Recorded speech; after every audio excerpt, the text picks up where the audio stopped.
प्राचीन भारत और उसका वैभव इतना था कि विदेश के लोग भारत को सोने की चिड़िया बोला करते थे और भारत को सोने की चिड़िया इसके अपार सोने के भंडार, हीरे, नवरत्न के कारण बोला जाता था।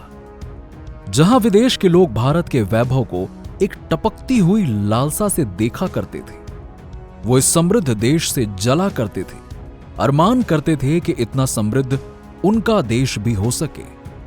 चाहे आधुनिक किसानी हो, चाहे शिक्षा हो, चाहे भारत के धातु हो, चाहे भारत के भवन हो, शिल्पकारी हो, चाहे इसका इतिहास हो, हर चीज में भारत संपन्न था। इस युग के भारत में शांति थी, लोग सात्विक थे, लोग आस्तिक थे। धर्म, कर्म और जायज और नाजायज का फर्क उन्हें भली भांति पता होता था। वो किसी से छीन कर नहीं खाते थे, वो उसे मेहनत करके कमाते थे।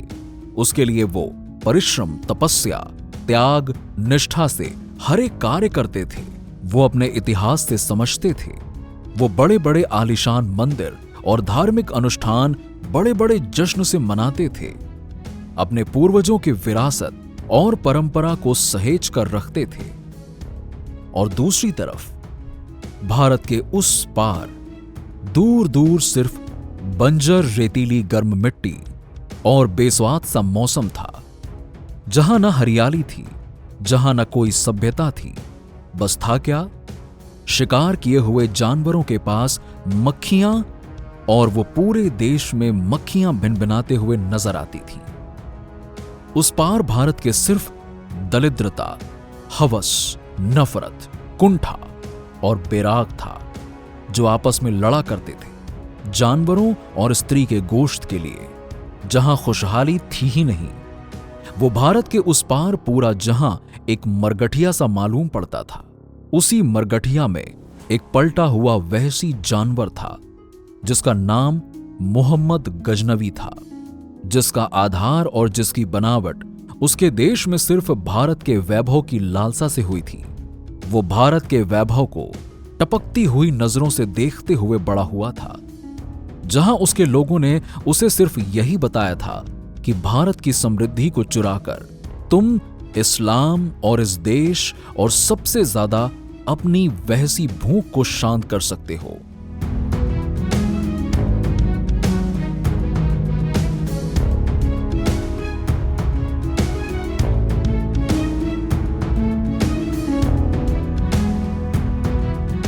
महमूद गजनवी, जिसे महमूद गजनवी के नाम से भी जाना जाता था, मध्यकालीन इस्लामी दुनिया का सबसे खूंखार, वहशी, शक्तिशाली शासकों में से एक था। उसका जन्म 971 ईस्वी में हुआ था। उसका असली नाम यामीन उल दौला अबुल कासिम महमूद इब्न सबुक्तकीन था।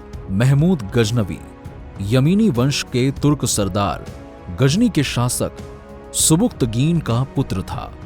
998 ईस्वी में वो अपने पिता के मृत्यु के बाद 997 ईस्वी में महमूद गजनवी गजनी का सुल्तान 27 वर्ष की आयु में 998 ईस्वी में बना था, और वहीं से उसने अपना वहशीपन, टुच्चे लुटेरेपन की बनावट की आधारशिला और नींव रख ली। गजनवी ने अपनी प्रारंभिक जीवनकाल और साम्राज्य का विस्तार अपने शासनकाल में 997 से 1030 ईस्वी तक करा। वो एक महत्वाकांक्षी और टुच्चा दरिद्र शासक था, जिसने धर्म का चोला पहनकर अपने लोगों को बरगला दिया, जिसने अपने शासनकाल के दौरान अपने साम्राज्य का विस्तार सिर्फ छलावा, झूठी बेनकाब लालसा और छल, कपट और वहशीपन से किया। इसने कई युद्ध अभियानों में भाग भी लिया, जिसका मकसद सिर्फ लूटमार, तबाही और हवस थी। और गजनवी मध्य अफगानिस्तान में केंद्रित गजनवी वंश का एक महत्वपूर्ण शासक भी था, जो पूर्वी ईरान भूमि में साम्राज्य विस्तार के लिए भी जाना जाता था। वो तुर्क मूल का था और अपने समकालीन और बाद के सल्जूक तुर्कों की तरह पूर्व में एक सुन्नी इस्लामी साम्राज्य बनाने में सफल हुआ था। उसके द्वारा जीते गए प्रदेशों में आज का पूर्वी ईरान, अफगानिस्तान और संलग्न मध्य एशिया सम्मिलित रूप से खुरासान, पाकिस्तान और उत्तर पश्चिम भारत शामिल थे। उसके नर्क का अस्तित्व और सल्तनत उफान पे थे। उसने लालच का कटोरा लेके भारत पे 1000 से 1027 ईस्वी के बीच भारत पर कुल 17 बार आक्रमण किया। उसके आक्रमणों का उद्देश्य सिर्फ और सिर्फ संपत्ति, धन, वैभव, हवस, ये सारी चीजें प्राप्त करना था। उसने धर्म का चोला पहनकर और प्राप्त हुई इस्लामी खलीफा ज्ञान से उसने इस्लाम के विस्तार के लिए हमारे देश के कई मूर्ति पूजक हिंदू मंदिरों को लूटा और खंडित किया। इसका सबसे पापित क्रूअल आक्रमण 1026 ईस्वी का है, जिसमें इसने अपने विशाल सेना के साथ सोमनाथ मंदिर पर आक्रमण किया था। यह आक्रमण भारतीय इतिहास में एक महत्वपूर्ण घटना के रूप में दर्ज है, जिसमें धार्मिक और सांस्कृतिक महत्व के एक प्रतिष्ठित स्थल पर हमला किया गया था। आपको बता दें, सोमनाथ मंदिर गुजरात के काठियावाड़ प्रायद्वीप पर स्थित था और ये हिंदुओं के लिए एक प्रमुख तीर्थ स्थल था। मंदिर अपनी अद्वितीय वास्तुकला, भव्यता और संपत्ति के लिए प्रसिद्ध था। इस मंदिर में माना जाता था कि इस मंदिर में जब शाम को दिया की रोशनी जाती थी, तब यह मंदिर जगमगा उठता था। ये दूर से ही चमकने लगता था। इस मंदिर में एक चैन थी जिसे गोल्डन चैन बोला जाता था और यहां भगवान शिव के ज्योतिर्लिंग की पूजा की जाती थी, जिसे अत्यंत पवित्र माना जाता था। महमूद गजनवी ने इस मंदिर को लूटा और वहां की संपत्ति और बहुमूल्य धातुओं को अपने साथ गजनी ले गया। सोमनाथ मंदिर के पंडितों और पूरे गांव के करीबन 2000 से ज्यादा लोगों ने इस मंदिर के गर्भगृह में आने से बहुत रोका। इस लालची को अपार सोना, हीरा, जवाहरात पंडितों और गांव वालों ने दिया, लेकिन ये अधर्मी माना नहीं और इसने सोमनाथ मंदिर में विराजमान भगवान शिव की गर्भगृह के शिवलिंग को खंडित कर ही दिया। माना यह भी जाता है कि इस लालची, अधर्मी लुटेरे से पंडितों और गांव वालों ने बड़ी बहादुरी से इसका मुकाबला किया, लेकिन इस अधर्मी हत्यारे के आगे वो आखिर कब तक टिकते और लगभग 2000 से ज्यादा पंडितों और श्रद्धालुओं ने मंदिर की रक्षा में जान गंवा दी। अकेले सोमनाथ से उसे अब तक की सभी लूटों से अधिक धन मिला था। उसका अंतिम आक्रमण 1027 ईस्वी में हुआ। उसने पंजाब को अपने राज्य में मिला लिया था और लाहौर का नाम बदलकर महमूदपुर कर दिया था। महमूद गजनवी के इस आक्रमण ने भारतीय समाज में गहरा धार्मिक और सांस्कृतिक प्रभाव डाला। सोमनाथ मंदिर का विध्वंस हिंदू धार्मिक स्थल के लिए एक बड़ा धक्का था और इससे धार्मिक भावनाएं बहुत आहत हुई थीं। यह आक्रमण इस अधर्मी महमूद गजनवी के लिए एक महान विजय थी, लेकिन भारतीय समाज के लिए यह एक बड़ा नुकसान था।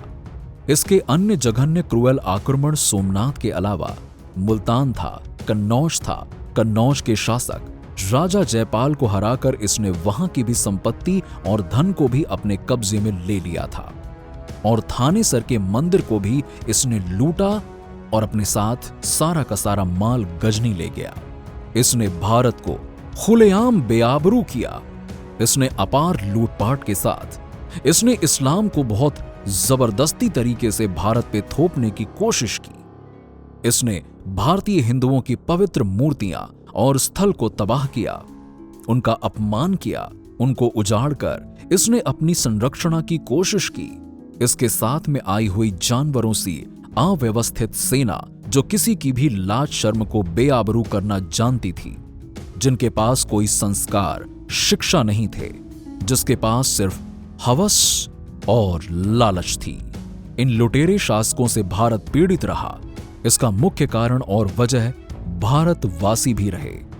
भारतवासी संगठित नहीं रह सके अपनी मातृभूमि की रक्षा के लिए। वो लड़ते रह गए आपस में और लुटेरे छलते रह गए भारत को।